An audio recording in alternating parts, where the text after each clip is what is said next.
Bueno, hablaremos hoy del cadáver de Abraham Lincoln. Se lo habían pedido hace un tiempito. Sí, hace un tiempito porque esto figura en un libro que escribió justamente López Mato, que está promoviendo en esta misma radio. Como digo, no lo hacemos por esa razón, desde luego. Pero bien, Lincoln fue asesinado, como bien sabemos, en 1865 por aquel actor John Wilkes Booth. El doctor Curtis fue encargado de hacer la autopsia. Le dijeron, hágale la autopsia al señor presidente. Autopsia que solo sirvió para que los elementos usados fueran a parar al Museo de Salud y Medicina de Washington. El Congreso ofreció la cripta que hay bajo su cúpula como lugar de reposo para el muerto. Esa cripta había sido construida para albergar los restos de George Washington, pero la familia deseaba conservarlo en la cripta familiar, así que el lugar estaba entonces vacío. Se lo ofrecieron a Lincoln, pero la familia de Lincoln tampoco aceptó ese honor. Se había decidido que sería enterrado en Springfield, que es la capital del estado de Illinois, que es el mismo estado en donde se encuentra la ciudad de Chicago, que es mucho más grande. Pero en Estados Unidos tienen la costumbre de poner como capitales a ciudades pequeñas, en general. Inclusive creo que hay muchos Springfield, Sí, y de ahí que muchísimas los ciudades tomaron... de Springfield, lo cual aprovechan los guionistas de Los Simpsons. Para transportar el cuerpo hasta Springfield, por casi 2.000 kilómetros, hacía falta una buena técnica de conservación. Durante la Guerra Civil, una de las acciones del gobierno había sido la de preservar los cadáveres de los caídos en acción en las mejores condiciones posibles. Esa idea dio lugar al desarrollo de unas técnicas de embalsamamiento mediante la inyección de químicos, es decir, de productos químicos, no de personas dedicadas a la química. Sería muy difícil inyectarle, por ejemplo, un estudiante de química a un presidente muerto. Bien, la primera patente de un producto químico destinado al embalsamamiento, digo, habiendo egipcios, mirá que vas a patentar un líquido así, pero data de 1856 y pertenece a Anthony Gausardia, así se llamaba. En pocos años muchas patentes fueron registradas. El cuerpo de Lincoln fue embalsamado, sin embargo, por un señor llamado Thomas Holmes, con un líquido de su invención llamado Innuminata, es decir, no llamado. Holmes conservaba en su casa de Brooklyn muchos cuerpos embalsamados. Los embalsamaba y después por ahí no los retiraban y él se los quedaba. No era raro ver cabezas sobre los sillones de su sala. En vez de almohadones. Es curioso, en vez de ponerla sobre la mesa o en un aparador, que es donde quedan bien las cabezas, te la va a poner arriba de la silla que uno se va a sentar y queda encima de la cara de un finado, con esa sensación tan desagradable que sentarse sobre el rostro de alguien. Claro. Para los dos, ¿no? Se me dirá que a lo mejor peor la pasa aquel que está debajo en esta relación jerárquica. Pero como en este caso está muerto ese hombre, es uno solo el que sufre. Bien, el caso es que este hombre, Holmes, murió loco, como no podía ser de otra manera. Murió y vivió loco, diría yo. Ya que una persona que pone cabezas embalsamadas como almohadones, muy cuerda que digamos no está. Bien, volvamos al viaje del cadáver embalsamado del presidente Lincoln. 1 millón de personas durante un viaje de 2 semanas pudieron apreciar el cuerpo perfectamente conservado. Junto al presidente viajaba el ataúd que contenía los restos de uno de sus hijos, muerto 3 años antes, y que también había sido embalsamado en previsión. Al llegar a Springfield, el cuerpo fue transitoriamente hospedado en una bóveda a la espera del mausoleo que se le iba a construir después. En esa llegada parece que estaba el poeta Walt Whitman y le dedicó algunos versos. Años después sucedió algo curioso.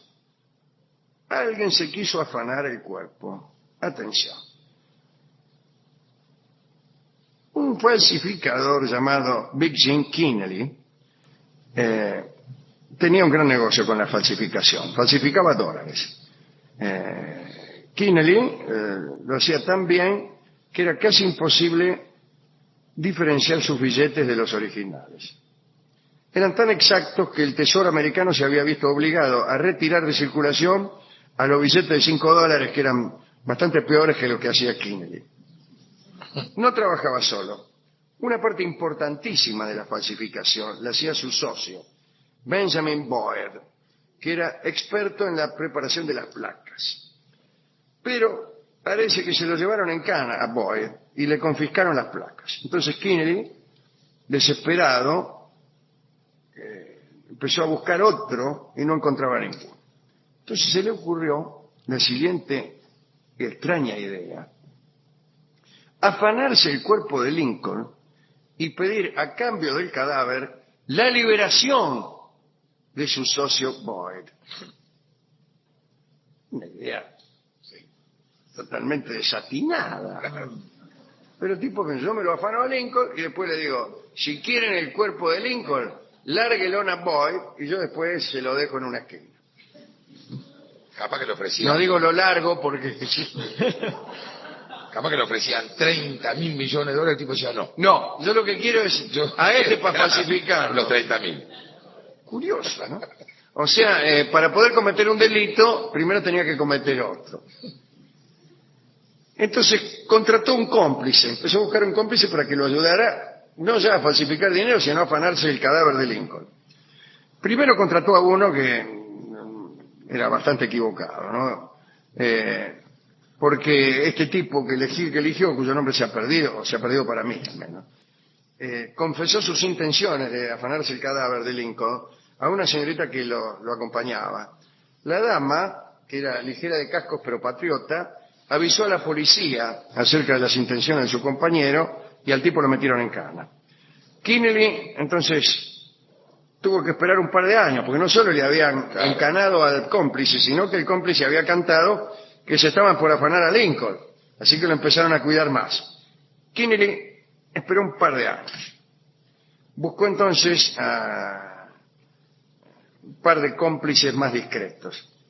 Eran dos profesionales más serios, Terrence Mullen y Jack Hughes. Planearon dar el golpe la noche del 7 de noviembre de 1876. Eso se llama un plan. Y eligieron esa noche porque había elecciones. Y en esa noche se iba a conocer el nombre del nuevo presidente y los ladrones creían que, primero, que podían causar un buen revuelo con esa prensa, ¿no? Y segundo, que no iban a estar vigilando tanto al muerto. Pero nuevamente la información se filtró y los rumores llegaron a oídos de Robert Lincoln, otro hijo de Abraham, que vivía. Intervino entonces el servicio secreto. ¿Qué hizo el servicio secreto? Destinó a algunos agentes para que se infiltraran en la banda. Involucraron, por ejemplo, a un ladrón arrepentido llamado Shields, cuya especialidad era justamente el robo de cadáveres, pero él los afanaba para la Facultad de Medicina. Incorporado a la banda, Shields, que era del servicio secreto, mantuvo informadas a las autoridades. No, lo van a hacer así, de acá, qué sé yo. Hubieran llamado a la mina, a la primera. Hubiera llamado a la mina, pero bueno. Por eso el día en que el grupo de Kennedy partió de Chicago hacia Springfield, lo siguieron unos cuantos agentes secretos. Los ladrones no se dieron cuenta de nada. Los agentes secretos se adelantaron a los chorros y ocuparon oscuros recovecos de la cripta en donde yacía Lincoln. Cuando apareció Kennedy con su banda, Shields, el agente infiltrado, debía darles a los agentes una señal sonora, ponerle un chiflido. Pero resulta que no encontraba oportunidad para hacerlo porque siempre lo estaban mirando. En una de esas, Kennedy, Mullen y Hughes, los verdaderos chorros, estaban un poco incómodos en la cripta. Se alejaron un poco y por un momento Shields quedó solo. Cuando notó su soledad, tocó el silbato y los agentes aparecieron entre las tumbas a los tiros. ¡Pua, pua, pua! Que los chorros verdaderos, cuando escucharon ese ruido, salieron rajando. Algunos dicen que tal vez creyeron que un ejército espectral venía a castigarlos por perturbar el descanso de los justos. Porque parece que mientras corrían, pedían perdón a Dios, qué sé yo. Bueno. Igual no los agarraron nunca. Lo cierto fue que ese intento obligó a mantener el cuerpo de Lincoln fuera de la cripta en un lugar más seguro por muchos años.